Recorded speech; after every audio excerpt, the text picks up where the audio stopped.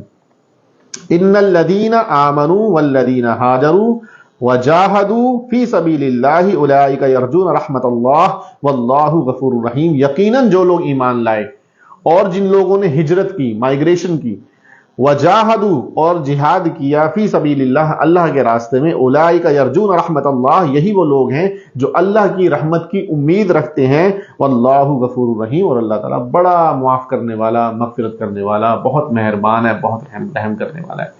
ان آیتوں کے سلسلے میں علماء مفسرین نے لکھا اصل میں یہ صحابہ رضی اللہ عنہم کی جو جماعت گئی تھی, جو یہ یونٹ ایک گئی تھی ملٹری جسے سریہ بولتے ہیں, اس سے جو ایک واقعہ ہو گیا تھا, وہاں پہ لڑائی ہو گئی تھی, پھر ایک آدمی مار دیا تھا جو کفار میں سے, تو اس کے بارے میں اب یہ پریشان تھے. یہاں پہ یہ والی چیز تو اللہ نے ان کے جو ہے ان کے ڈیفینس میں اور ان کی طرف سے دفاع میں یہ آیتیں اتاریں کہ نہیں بھائی ان جو ہوا وہ ان سے غلطی میں ہوا ہے, اور تم لوگ تو اس سے بھی برا کر رہے ہو. ایک بار ان کو یہ تو پتہ چل گیا, چلو بھائی وہ تو ہو گیا, معافی ہو گئی, چلو ٹھیک ہے.